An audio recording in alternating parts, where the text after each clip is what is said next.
Siddaramaiah batting ಮುಗಿದಿದೆ. Next DKShi ಅವರು ತಮ್ಮ ಇನ್ನಿಂಗ್ಸ್ ಅನ್ನ ಶುರು ಮಾಡೋದಕ್ಕಿದೆ. ಊಟದ ವಿರಾಮದ ಬಳಿಕ ಶುರುವಾಗಲಿದೆ ಸೆಕೆಂಡ್ ಇನ್ನಿಂಗ್ಸ್. 40 ನಿಮಿಷಗಳ ಕಾಲ ರಾಹುಲ್ ಮುಂದೆ ಸಿದ್ದು ತಮ್ಮ ಬೌಂಡ್ರಿಗಳನ್ನು ಬಾರಿಸಿದ್ದಾರೆ. 4 6ಗಳನ್ನು ಹೊಡೆದಿದ್ದಾರೆ. ತಮ್ಮ ಕ್ಯಾಪ್ಟನ್ಸಿಯ ಸಾಮರ್ಥ್ಯವನ್ನು ಈಗಾಗಲೇ ಸಿದ್ದರಾಮಯ್ಯನವರು ಪ್ರದರ್ಶಿಸಿದ್ದು ಆಗಿದೆ. ಊಟದ ಬಳಿಕ ಶುರುವಾಗೋದು ಕನಕಾಧಿಪತಿಯ ಬ್ಯಾಟಿಂಗ್.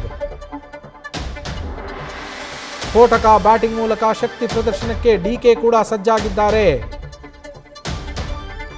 ಇದು ಬ್ರೇಕ್ಗೆ ಬಾದ್ ಶುರುವಾಗುವಂತಹ ಸಿನಿಮಾ. ನಮ್ಮ ಪ್ರತಿನಿಧಿ ಹರೀಶ್ ಫೋನ್ ಸಂಪರ್ಕದಲ್ಲಿ ಹಾಗೆ ಇದ್ದಾರೆ. ಮತ್ತೆ ಅವರನ್ನು ಸಂಪರ್ಕಿಸುವ ಪ್ರಯತ್ನವನ್ನು ಮಾಡೋಣ.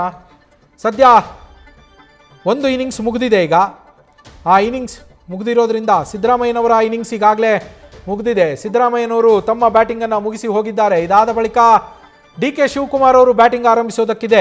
ಡಿಕೆ ಶಿವಕುಮಾರ್ ಅವರ ಜೊತೆಯಲ್ಲಿ ಭೋಜನ ವಿರಾಮದ ಬಳಿಕ ಮಾತುಕತೆಯನ್ನು ನಡೆಸ್ತಾರೆ ಕಾಂಗ್ರೆಸ್ನ ಹೈಕಮಾಂಡ್ ನಾಯಕರು.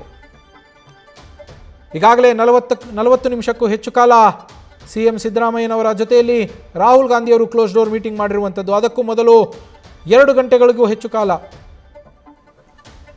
ಮತ್ತೆ ನಮ್ಮ ಪ್ರತಿನಿಧಿ ಹರೀಶ್ ಫೋನ್ ಸಂಪರ್ಕಕ್ಕೆ ಸಿಕ್ಕಿದ್ದಾರೆ. ಹರೀಶ್, ಆಗಲೇ ಕೇಳ್ತಾ ಇದ್ದೆ ನಾನು, ನೀವು ಅಲ್ಲಿಂದಲೇ ಎಲ್ಲವನ್ನೂ ಗಮನಿಸ್ತಾ ಇದ್ದೀರಾ, ಅಲ್ಲಿಯ ಬೆಳವಣಿಗೆಗಳನ್ನು ಗಮನಿಸ್ತಾ ಇದ್ದೀರಾ. ಹೀಗಾಗಿ ಹೈಕಮಾಂಡ್ನ ನಿಲುವು ಏನಾಗಿರಬಹುದು ಅಂತ. ಯಾಕೆಂದರೆ ಹೈಕಮಾಂಡ್ ಯಾರ ಪರ ಒಲವಲ್ಲಿದೆ, ಅದಕ್ಕಿಂತಲೂ ಮುಖ್ಯವಾಗಿ ಯಾವುದೇ ಗೊಂದಲವೂ ಆಗದಂತೆ ಇದರಲ್ಲಿ ಹೇಗೆ ಅಂದರೆ ಈ ಬೆಣ್ಣೆಯಿಂದ ಕೂದಲು ತೆಗೆದಂಗೆ ಇದನ್ನು ಸಮಸ್ಯೆಯನ್ನು ಬಗೆಹರಿಸಬೇಕು ಅವರು. ಹಾಗಾಗಿ ಅವರು ಯಾವ ರೀತಿಯಲ್ಲಿ ಪ್ಲಾನನ್ನು ಮಾಡ್ಕೊಳ್ತಾ ಇದ್ದಾರೆ, ಅವರ ಸಿದ್ಧತೆಗಳೇನಿದೆ ಅಂತ. ನವೀನ್, ಬಹಳ ಮುಖ್ಯವಾಗಿರುವಂತದ್ದು ಹೈಕಮಾಂಡ್ ನಾಯಕರು ಕೂಡ ಸದ್ಯದ ಪರಿಸ್ಥಿತಿಯನ್ನು ಬಗೆಹರಿಸಬೇಕು ಅನ್ನುವಂತ ನಿಟ್ಟಿನಲ್ಲಿ ಮಾನಸಿಕ ಸಿದ್ಧರದ್ದಂತೆ ಕಾಣಿಸ್ತಾ ಇದೆ. ಯಾಕಂತಂದ್ರೆ ಇನ್ನ ಕರ್ನಾಟಕ ಕಾಂಗ್ರೆಸ್ ಭದ್ರ ಬುನಾದಿ ಇರುವಂತಹ ರಾಜ್ಯ. ಸೊ ಕರ್ನಾಟಕದಲ್ಲಿ ಯಾವುದೇ ಕಾರಣಕ್ಕೂ ಅಧಿಕಾರವನ್ನ ಕಳಿಸ್ಕೊಳ್ಬಾರ್ದು, ಮತ್ತೆ ಪಕ್ಷವನ್ನ ತರಬೇಕು ಅನ್ನುವಂತ ಲೆಕ್ಕಾಚಾರ ಇದ್ದಂತೆ ಇರುವುದೇ.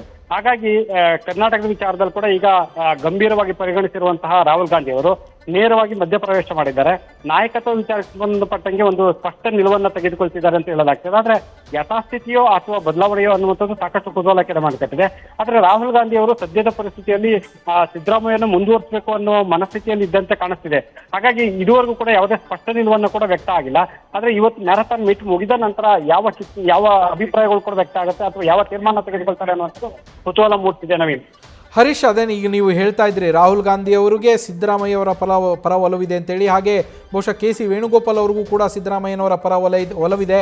ಆದರೆ ಡಿ.ಕೆ. ಶಿವಕುಮಾರ್ ಪರವಾಗಿ ಸುರ್ಜೇವಾಲಾ ಅವರು ಬ್ಯಾಟಿಂಗ್ ಬೀಸ್ತಿದ್ದಾರೆ ಅಂತ ಹೇಳಲಾಗ್ತದೆ. ಮತ್ತೊಂದೆಡೆ ಮಲ್ಲಿಕಾರ್ಜುನ ಖರ್ಗೆ ಅವರು ತಟಸ್ಥರಾಗಿರುವಂಥದ್ದು. ಇದನ್ನೆಲ್ಲ ಗಮನಿಸಿದ್ರೆ ಹೈಕಮಾಂಡ್ ಸಿದ್ದರಾಮಯ್ಯನವರ ಪರ ವಾಲುವಂತಹ ಸಾಧ್ಯತೆಗಳಿದೆಯಾ? ಮತ್ತೊಂದೆಡೆ ಅರ್ಧ ಆಡಳಿತವೇ ಅಲ್ಲಿದೆ, ಸರ್ಕಾರದ ಅರ್ಧ ಸಚಿವರೇ ಅಲ್ಲಿದ್ದಾರೆ, ಜೊತೆಗೆ ಶಾಸಕರು ಹಲವಾರು ಜನ ಇದ್ದಾರೆ, ಸುಮಾರು 30-40 ಜನರು ಅಲ್ಲಿ ಇರುವಂಥದ್ದು. ಇದೆಲ್ಲವನ್ನ ಗಮನಿಸಿದ್ರೆ ಒಂದು ಕಡೆ ಸಚಿವರು ಶಾಸಕರಿಂದಲೂ ಕೂಡ ಹೈಕಮಾಂಡ್ನ ಮೇಲೆ ಒತ್ತಡ ಹೇರುವ ತಂತ್ರವಾಯಿತು ಅಂತ. ಖಂಡಿತವಾಗಿ ನವೀನ್, ಯಾಕಂತಂದ್ರೆ ಈಗ ಸಚಿವರು ಎಲ್ಲರೂ ಕೂಡ ಆಗಮಿಸಿದ್ದಾರೆ. ಒಂದು ಹಂತದಲ್ಲಿ ಬೆಳಗ್ಗೆ ಸಿಎಂ ಸಿದ್ದರಾಮಯ್ಯ ಜೊತೆಗೆ ಉಪಹಾರ ಕೂಟವನ್ನು ನಡೆಸಿದ್ದಾರೆ. ಈ ಹಿನ್ನೆಲೆ ನೋಡಿದ್ರೆ ಸಿದ್ದರಾಮಯ್ಯ ಜೊತೆಗೆ ನಾವು ಇದ್ದೀವಿ ಎನ್ನುವಂತ ಸಂದೇಶವನ್ನು ಕೊಡುವಂತ ಒಂದು ಪ್ರಯತ್ನ ಕೂಡ ಕಂಡು ಬರ್ತಿದೆ. ಯಾಕಂದ್ರೆ ಹಿರಿಯ ಸಚಿವರೆಲ್ಲರೂ ಕೂಡ ಸಿಎಂ ಸಿದ್ದರಾಮಯ್ಯ ಅವರ ಜೊತೆ ಉಪಹಾರ ಕೂಟದಲ್ಲಿ ಪಾಲ್ಗೊಂಡಿದ್ರು. ಈ ಕಡೆ ಡಿ.ಕೆ. ಶಿವಕುಮಾರ್ ಜೊತೆ ಸಹೋದರ ಡಿ.ಕೆ. ಸುರೇಶ್ ಅವರು ಸೇರಿದಂತೆ ಕೆಲವರು ಶಾಸಕರು. ಸೊ ಹಾಗಾಗಿ ನೋಡಿದ್ರೆ ಒಂದು ರೀತಿ ಶಕ್ತಿ ಪ್ರದರ್ಶನ ಸಿಎಂ ಸಿದ್ದರಾಮಯ್ಯ ಅವರು ಬಣದಿಂದ ಆಗಿದೆ ಅಂತ ಕೂಡ ಈಗ ವಿಶ್ಲೇಷಣೆ ಮಾಡಲಾಗ್ತಿದೆ.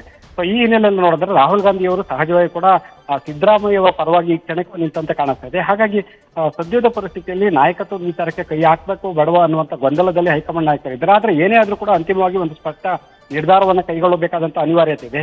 ಸೊ ಹಾಗಾಗಿ ಇವತ್ತು ನಡೆಯುವಂತ ಸರಣಿ ಮ್ಯಾರಥಾನ್ ಮೀಟಿಂಗ್ ನಂತರ ಹೈಕಮಾಂಡ್ ನಾಯಕರು ಯಾವ ನಿರ್ಧಾರವನ್ನು ಕೈಗೊಳ್ತಾರೆ ಅನ್ನುವಂಥದ್ದು ಕುತೂಹಲ ಮೂಡಿಸಿದೆ. Naveen, thank you Harish.